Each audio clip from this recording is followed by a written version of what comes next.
अध्यापक और मेरे प्रिय सहपाठियों, आज मैं आरव जम्बाल कक्षा 7वीं डायमंड का छात्र आपको वर्णमाला पे एक गतिविधि बताने जा रहा हूँ। ये है स्वर, ये है व्यंजन। स्वर 11 होते हैं और व्यंजन 33 होते हैं। ये दोनों मिलके 44 होते हैं। धन्यवाद। मेरी गतिविधि स्वर के ऊपर थी। जैसा कि हम सभी को पता है कि स्वर 11 होते हैं। अ, आ, ई, उ, दी, ए, ओ और औ। मैंने अपनी गतिविधि में इन सब के एग्जाम्पल्स और चित्र सहित बनाए हैं। धन्यवाद। आज मैं व्यंजनों के बारे में बताने जा रही हूँ। व्यंजन 3 प्रकार के होते हैं: स्पर्श व्यंजन, अंतस्थ व्यंजन और ऊष्म व्यंजन। स्पर्श व्यंजन ऐसे व्यंजन जिनका उच्चारण करते समय वायु मुख के किसी आंतरिक भाग का स्पर्श करके आती है, उन व्यंजनों को स्पर्श व्यंजन कहते हैं। स्पर्श व्यंजन होते हैं क, ख, ग, घ, च, छ, ज, छ व्यंजन। ऐसे व्यंजन जिनका उच्चारण करते समय स्वरों और व्यंजनों के मध्य का होता है, उन्हें अंतस्थ व्यंजन कहते हैं। अंतस्थ व्यंजन होते हैं य, र, ल और वो। ऊष्म व्यंजन ऐसे व्यंजन जिनका उच्चारण करते समय वायु मुख में टकराकर ऊष्मा यानी गर्मी पैदा करती है और उन्हें ऊष्म व्यंजन कहते हैं। ऊष्म व्यंजन होती है स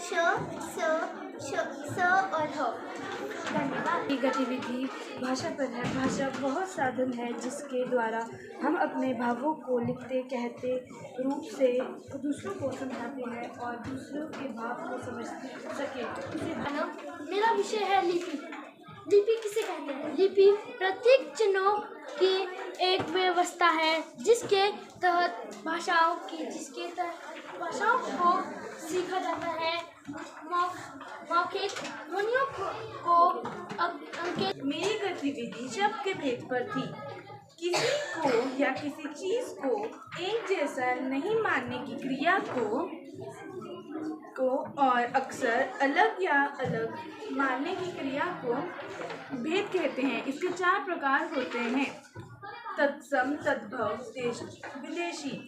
तत्सम को हम संस्कृत में तत् कहते हैं और तद्भव को संस्कृत में तत् कहते हैं। इनके 3 उदाहरण लिखे हैं। तत्सम के 3 उदाहरण: कार्य, क्षेत्र, छत्र। तद्भव के 3 उदाहरण: काम, खेत, काज, खेत और छाता। देश के 3 उदाहरण: कटोरा, लोटा, जूता। और विदेशी का इमारत, आराम, कबूतर। धन्यवाद। मेरी गतिविधि का विषय है अर्थ के आधार पर वाक्य भेद। अर्थ के आधार पर वाक्य के 8 भेद होते हैं: विधानवाचक वाक्य, निषेधवाचक वाक्य, प्रश्नवाचक वाक्य, विस्मयादिवाचक वाक्य, आज्ञावाचक वाक्य, इच्छावाचक वाक्य, संदेहवाचक वाक्य तथा संकेतवाचक वाक्य।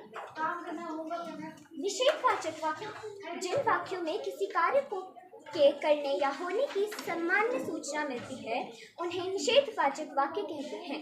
जैसे, मैं स्कूल जाती हूँ, वर्षा हो रही है। निषेधवाचक वाक्य जिन वाक्यों में किसी कार्य को करने का निषेध न होना नहीं का बोध हो, उसे निषेधवाचक वाक्य कहते हैं। वाचक वाक्य जिन वाक्यों में आश्चर्य, हर्ष या शौक आदि भाव व्यक्त हों, उन्हें विस्मयादिवाचक वाक्य कहते हैं। जैसे, वाह कितना सुंदर दृश्य है, ओह कितना बुरा हुआ उसके साथ।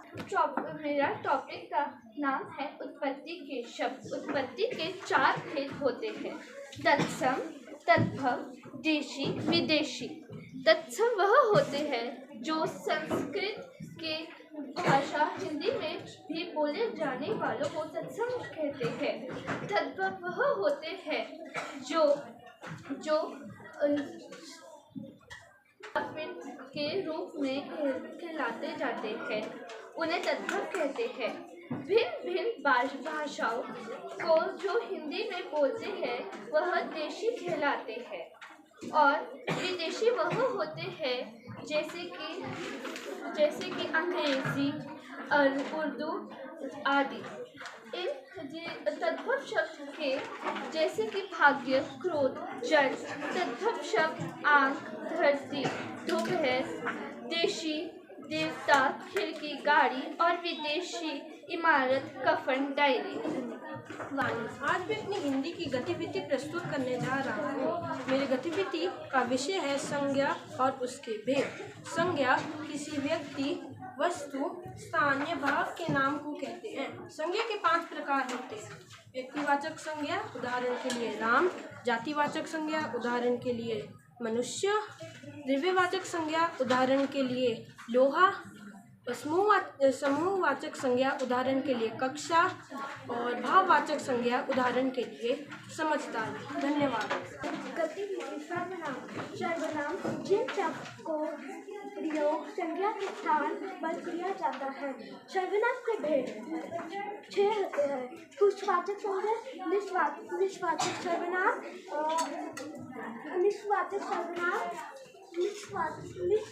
सर्वनाम, संवादवाचक सर्वनाम, प्रश्नवाचक सर्वनाम। सुमध्यान्ह में अध्यापक जी और मेरे प्रिय सहपाठियों, आज मैं रवि ठाकुर कक्षा 7वीं की छात्र आप सबको विशेषण के बारे में बताने जा रही हूँ। जो शब्द किसी चीज, जो शब्द संख्या और सर्वनाम की विशेषता बताते हैं उन्हें विशेषण कहते हैं। विशेषण के 8 भेद होते हैं। पहला भेद गुणवाचक विशेषण, उदाहरण राम एक अच्छा लड़का है। दूसरा भेद सर्वनामिक विशेषण, उदाहरण यह मेरी मित्र है। तीसरा भेद संख्यावाचक विशेषण, उदाहरण मेरे पास 5 पुस्तकें हैं। परिमाणवाचक विशेषण, उदाहरण मुझे 1 किलो केले दे दो। आज मैं आप सभी के समक्ष पुल्लिंग स्त्रीलिंग पर कुछ उदाहरण प्रस्तुत करने जा रही हूँ। अभिमानी, अभिमानिनी। आयुष्मान, आयुष्मती। ओझा, ओझाइन। कवि, कवित्री। पंडित, पंडिताइन। कुम्हार, कुम्हारिन। गायक, गायिका। बाघ, बाघिन। आहिर, अहिरनी। धन्यवाद। आज मेरा विषय है कारक विभक्तियाँ। संज्ञा और सर्वनाम के बाद लगने वाले नेकों से के लिए चिन्हों को हम कारक विभक्तियाँ कहते हैं। कारक और प्रसंग विभक्तियाँ। कर्ता, काम को करने वाला। ने, कर, जिस पर काम का प्रभाव पड़े। को, करण, जिस साधन से काम किया जाए। से के द्वारा। संप्रदाय, जिसके लिए कुछ किया जाए, दिया जाए। को के लिए। आपादान, किसी वस्तु का अलग होना, तुलना करना। सिंक, संबंध, एक वस्तु व्यक्ति का दूसरी वस्तु व्यक्ति से संबंध बताना। काकी की रारेली, अधिकरण, जिससे क्रिया के आधार का बोध हो।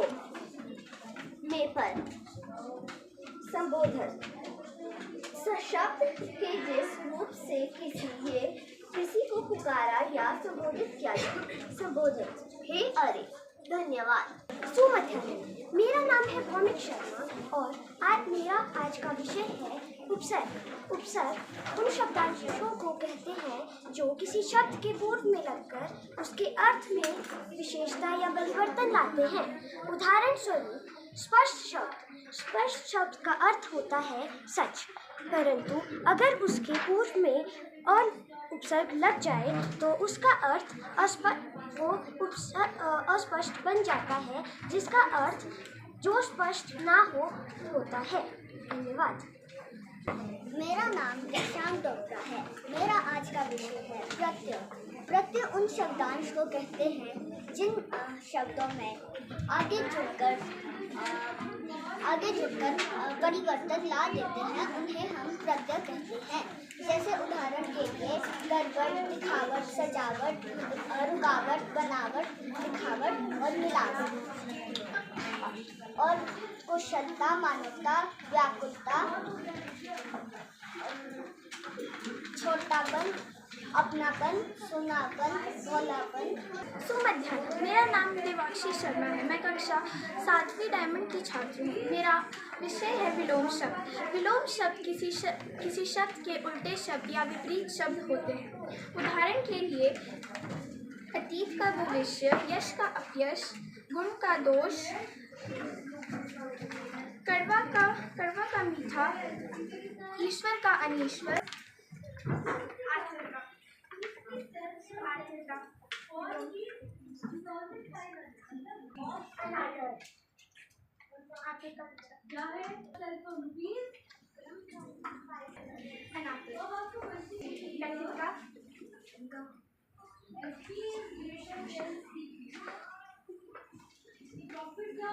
मध्याह्नम अध्यापिका जी और अध्यापक जी और मेरे सहपाठी। आज मैं देवांशी शर्मा कक्षा 7वीं डायमंड की छात्रा वाक्यांशों के लिए एक शब्द गतिविधि के उदाहरण पेश करने जा रही हूँ। वाक्यांशों के लिए एक शब्द। ये शब्द इसलिए मददगार होते हैं जब हमें अपने वाक्य को कम से कम शब्दों में बोलना हो अथवा लिखना हो। कुछ उदाहरण है। जो जीवन भर रहने वाला अजीवन, जो जल में रहता हो जलचर, जो आकाश में रहता हो नभचर, आदर देने योग्य आदरणीय, सबसे आगे रहने वाला अग्रणी, आगे रहने वाला आगामी।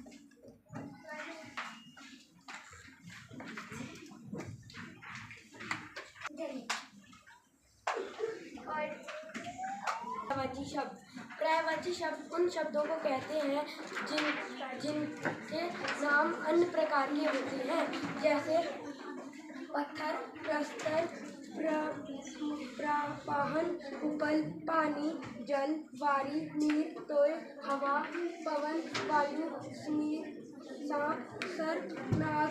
3 प्रकार के होते हैं: वर्तमान काल, भूतकाल और भविष्यकाल। वर्तमान काल होता है जो हमारे साथ हो रहा है, भूतकाल होता है जो हमारे साथ हो चुका है, और भविष्य काल होता है जो हमारे साथ होगा। आज का मेरी गतिविधि का विषय है मुहावरे। तो आज मैं आपसे कुछ मुहावरे पूछने जा रही हूँ व खुद बोलने जा रही हूँ। पहला मुहावरा, गागर में सागर भरना। अर्थ,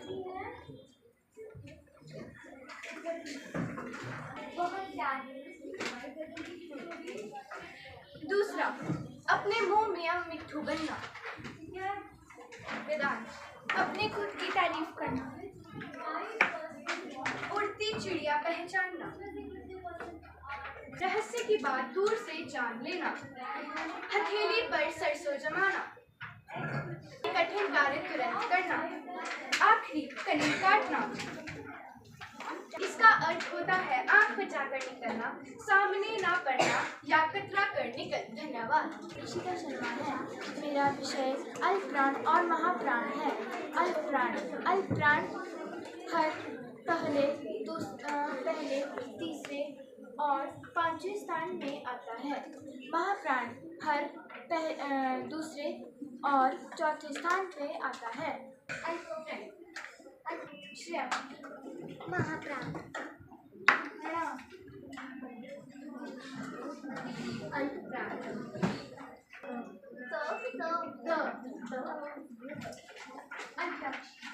आज मैं आपसे कुछ पहेलियां पूछने जा रही हूँ। पहली पहेली, एक झाड़ी में 30 डाली, आधी सफेद आधी काली। 30 डाली, आधी सफेद आधी काली। महीनों के दिन और रात। मैं आती हूँ, तुमको रोज सुलाती हूँ, आहट पाकर सूरज की जल्दी से भाग जाती हूँ। चंद्रमा।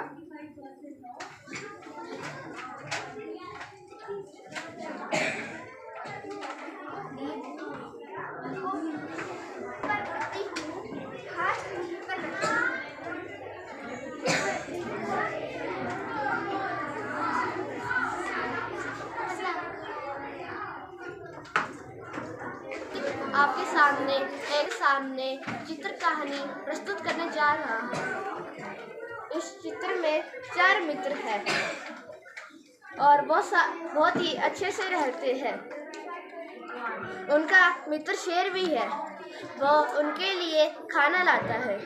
एक दिन शिकार करते समय शेर को हाथी ने पकड़ लिया और उसको लग गई। अब उन सबको खाने में बहुत परेशानी हो रही थी। सब खाने के लिए तरस रहे। कहा कि और उन्होंने उस पर अचानक से हमला कर दिया और वह मर गया। इससे हमें ये सीख मिलती है कि हमें अच्छे मित्र बनाने चाहिए, ना कि स्वास्थ्य के लिए। धन्यवाद। मेरा नाम कृष्ण है। मेरा विषय समय था। समय की परिभाषा। समय किसी भी इंसान को सफल नहीं बनाता। हर एक पल एक क्षण को समय कहते हैं। समय का जीवन पर असर। समय किसी भी इंसान को सफल नहीं बनाता। समय का सही उपयोग इंसान को सफल बनाता है। समय का महत्व जो इंसान समझ गया वह अपने जीवन में हमेशा सफल होता है। विद्यार्थी जीवन में समय का असर। विद्यार्थी जीवन हमारे जीवन का सबसे महत्वपूर्ण समय होता है। ये विद्यार्थी जीवन हमारे जीवन को निर्माण करता है। धन्यवाद। शहर क्यों देखे कि हर मंजिल में जाले पड़ गए। शहर क्यों देखे कि हर मंजिल में जाले पड़ गए। ऐसी गर्मी है कि पीले फूल भी काले पड़ गए। सुप्रभात। मैं आज आप सभी के सामने अपने विज्ञापन को प्रस्तुत करने जा रही हूँ। मेरे विज्ञापन का शीर्षक है बढ़ता तापमान। तापमान कैसे बढ़ गया, इसे कम कैसे किया जाए। ऐसे प्रश्न तो आपके मन में जरूर आते होंगे। तो आज मैं उसी के बारे में आपको बताने जा रही हूँ। तापमान कई कारणों की वजह से बढ़ता है, जैसे पेड़ों का कटाव। पेड़ों के कटाव की वजह से आकाश में कार्बन मात्रा बढ़ जाती है, जिसके कारण ग्लोबल वार्मिंग होती है। इसीलिए हमें पेड़ों का कटाव रोकना चाहिए व अधिक से अधिक पेड़ लगाने चाहिए। हमें कई सावधानियों को भी बरतना चाहिए, जिससे हमारा शरीर भी स्वस्थ रहे। जैसे हमें अधिकतर पानी पीना चाहिए, जिससे हमारा शरीर साफ रहेगा। और हमें बाहर जाते समय अपने साथ छाता रखना चाहिए आदि। अब मैं अपने विज्ञापन को समाप्त करने के लिए यही कहना चाहूँगी कि मेरा तो यह मानना है कि कुछ पढ़ी लिखी होगी ये गर्मी। वरना इतनी डिग्री लेके कौन घूमता है। धन्यवाद। इस गतिविधि के लिए मेरा विषय ईमेल लेखन था। इस गतिविधि के लिए पार्टी का निमंत्रण विषय चुना है। इसमें मैंने अपने दोस्त को निमंत्रण देते हुए कुछ जानकारियां दी हैं, जैसे समय और जगह, पार्टी कहाँ होगी और तारीख। धन्यवाद। सुमध्याना महोदय जी वह मेरे प्रिय सहपाठियों, आज मैं आप सभी के समक्ष रक्तदान विषय पर आप सभी के सामने एक सूचना प्रस्तुत करने जा रही हूँ। विद्यालय में एक दिन के लिए रक्तदान शिविर का आयोजन किया जा रहा है। स्कूल नोटिस बोर्ड के लिए सूचना बनाई। Dayanand public school Shimla. सूचना दिनांक।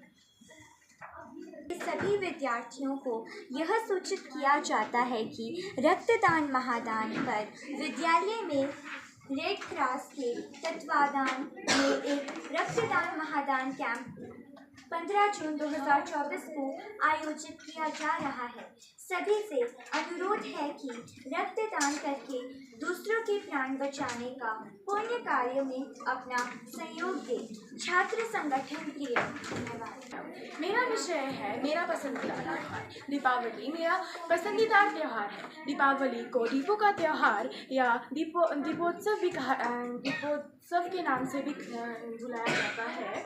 यह भारत का सबसे लोकप्रिय और महत्वपूर्ण त्यौहार है। इस त्यौहार में सब अपने घर पर मिट्टी के आते हैं और घर पे रंगोलियां बनाते हैं। इस त्यौहार को भगवान राम की याद में मनाया जाता है, जब वह 14 वर्ष के वनवास के बाद अयोध्या लौटे थे। यह त्यौहार अक्टूबर या नवंबर के महीने में भी मनाया जाता है। धन्यवाद। तो विषय यह है कि मुझे किस व्यक्ति से शिक्षा मिलती है, क्या मिलती है और क्यों मिलती है। विक्रम बत्रा का जन्म 9 सितंबर 1974 गोपालपुर हिमाचल प्रदेश में हुआ था। उन्होंने बचपन से ही एक अच्छे सिपाही बनने के ख्वाब देखे थे। जब वे एक अच्छे सिपाही बने तब उन्होंने 5140 से बहुत सारी लड़ाइयाँ की, जिससे उन्हें शेरशाह भी कहा जाता है। मुझे उनसे यह शिक्षा मिलती है कि हमें किसी भी परिस्थिति में डरना नहीं चाहिए। हमें उस परिस्थिति का बहादुरी और निडरता से सामना करना चाहिए। हमें उनसे यह भी शिक्षा मिलती है कि हमें अच्छा और ईमानदार व्यक्ति बनना चाहिए। मैं श्रेया 7वीं कक्षा की आज अनुच्छेद समय के महत्व के ऊपर प्रस्तुत करने जा रही हूँ। समय अनमोल है, बार चला जाए तो वह फिर दोबारा नहीं आता। समय एक ऐसा उपहार है जो हर किसी के पास होता है, लेकिन जो व्यक्ति समय का मेरे विषय है क्रिया व उसके भेद। जिस शब्द या शब्द समूह से किसी कार्य को करने या होने का भेद हो उसे क्रिया कहते हैं। क्रिया के दो भेद हैं, अकर्मक और सकर्मक। अकर्मक, जब क्रिया का व्यापार और फल दोनों ही कर्ता पर पड़े उसे अकर्मक क्रिया कहते हैं। अकर्मक क्रिया में कोई कर्म नहीं होता, जैसे आशा हंस रही है, शीला रोज अलका सोएगी। सकर्मक क्रिया, जब क्रिया का फल कर्म पर पड़ता है तो उसे अकर्मक क्रिया कहते हैं। जैसे मैंने फल खरीदे, बसंत पत्र लिखता है, महिलाएं गीत गा रही है। धन्यवाद। अनुच्छेद लिखे हैं जिसका विषय बेरोजगारी की समस्या है। भूखा मनुष्य क्या पाप नहीं करता, अर्थात सभी पाप करता है। उसमें कर्तव्य और अकर्तव्य का विवेक नहीं रहता। आजकल श्रमिक हो या अनवरत बौद्धिक श्रम करने वाला विद्वान सभी बौद्धिक बेरोजगारी के